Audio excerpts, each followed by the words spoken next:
Click professor पर मैं दर्शन सुधाकर आपका स्वागत करता हूं। चारों तरफ मीडिया रिपोर्ट में ये दावे किए जा रहे हैं कि बिहार राज्य विश्वविद्यालय आयोग सितंबर और अक्टूबर तक अस्थायी वैकेंसी को लाने वाली है, जिसकी की संख्या लगभग 9000 सीटों के आसपास है। राज्य विश्वविद्यालय आयोग के चेयरमैन ने हाल में ही एक इंटरव्यू दी, जिसके बाद ये सुगबुगाहट तेज हो गई।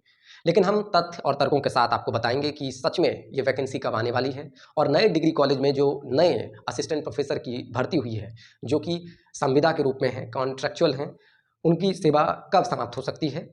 11 महीने के लिए नियुक्त हुए हैं, लेकिन इससे पहले अगर परमानेंट वैकेंसी में असिस्टेंट प्रोफेसर की नियुक्ति हो जाती है तो इनकी छुट्टी हो जाएगी और अस्थायी असिस्टेंट प्रोफेसर कॉलेज में पढ़ाएंगे। हालांकि उन्होंने मीडिया से बात करते हुए ये भी कहा कि सितंबर अक्टूबर तक ये वैकेंसी जो है हम रिलीज कर देंगे। लेकिन जब हमने विश्वस्त सूत्रों से पता करने की कोशिश की, जो हमारे जेन्युइन सूत्र हैं उच्च शिक्षा विभाग में, जो कि वैकेंसी राज्य विश्वविद्यालय आयोग को देते हैं। देखिए, वैकेंसी सबसे पहले उच्च शिक्षा विभाग, जो बिहार सरकार का हालिया गठित है, इससे पहले बिहार में एक ही शिक्षा विभाग था, उसको तोड़कर 2 विभाग बना दिया गया है, एक शिक्षा विभाग और एक उच्च शिक्षा विभाग। तो उच्च शिक्षा विभाग पहले क्या करता है, यूनिवर्सिटी को पत्र भेजता है कि आपके यहाँ कितनी सीटें खाली है, आप हमें भेजिए हर विषय में। जब वो सीट भेजती है तो उससे पहले रोस्टर क्लियरेंस कराना होता है, जो कि आयुक्त ऑफिस से तय होता है, यानी कमिश्नर परमंडलीय आयुक्त वो तय करते हैं। तो रोस्टर क्लियरेंस के बाद जो है सीटों की संख्या कहाँ पहुंचती है, तो उच्च शिक्षा विभाग तक। उच्च शिक्षा विभाग जब उसके पास सीटें आ जाती हैं तो वो फिर राज्य विश्वविद्यालय आयोग को भेज देती है कि भाई इतने पदों पर आपको वैकेंसी जो है पारदर्शी तरीके से कंडक्ट कराना है। जब हमने विश्वस्त सूत्रों से इस संबंध में बात की तो पता चला कि जनवरी में ही जो सभी यूनिवर्सिटी है, 13 यूनिवर्सिटी को उच्च शिक्षा विभाग ने लेटर भेजा था कि आपके यहाँ जितनी भी खाली सीटें हैं आप हमको भेज दीजिए। लेकिन उच्च शिक्षा विभाग को अब तक सिर्फ 3 यूनिवर्सिटी से पूरी की पूरी सीट मिली है। तो अगले 1-1.5 महीने में 10 यूनिवर्सिटी पूरी सीट भेज दे रोस्टर क्लियरेंस करा के, ये समझना थोड़ा सा मुश्किल है और मुझे नहीं लगता है कि संभव ही है।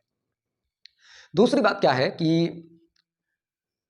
ये पूरा प्रक्रिया जब वो सीट भेजेगी, रोस्टर क्लियरेंस होगा, कि रोस्टर क्लियरेंस ये है कि किन सीटों में किस समाज के लोगों को कितना आरक्षण रहेगा, ये चीज़ उसमें रहता है। जब ये पूरा प्रक्रिया हो जाएगा बाकी के 10 यूनिवर्सिटी में, तो इन सब चीज़ों में हमको लगता है अक्टूबर-नवंबर हो ही जाएगा, कितना भी जल्दबाजी करें। तो जब तक वैकेंसी राज्य विश्वविद्यालय आयोग के पास नहीं जाएगा, वो वैकेंसी नहीं निकालेंगे, और जैसे ही वैकेंसी नहीं निकालेंगे तो लेट होगा।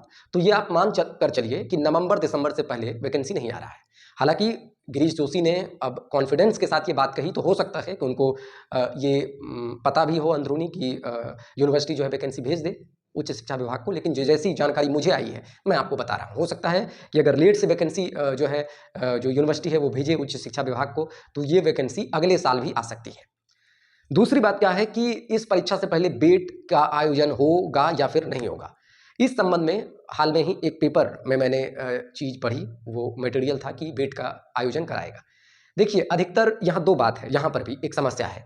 बेट का आयोजन बिहार सरकार नहीं चाहती है कि कराएं, लेकिन उनको कराना मजबूरी है, क्योंकि एक और नई समस्या है।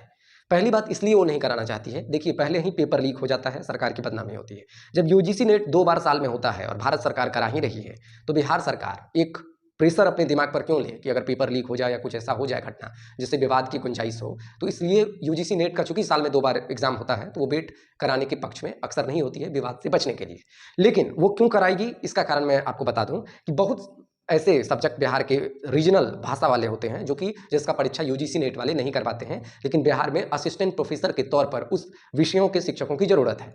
जैसे अंगिका, जो मैथिली की बोली भी है, उसके असिस्टेंट प्रोफेसर की नियुक्ति होती है, लेकिन अंगिका की परीक्षा नेट नहीं कराता है, एनटीए नहीं कराता है। उसके बाद जो है आपके भोजपुरी भाषा की परीक्षा जो है एनटीए नहीं कराता है। तो बिहार सरकार की तो मजबूरी है, उनको तो कराना पड़ेगा।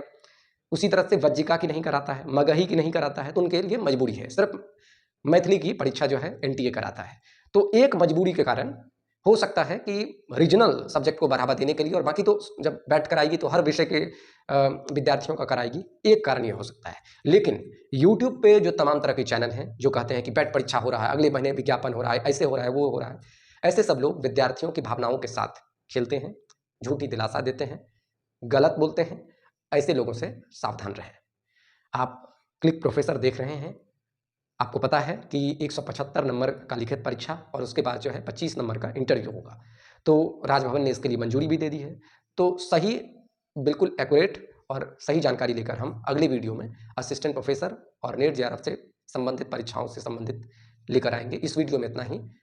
धन्यवाद।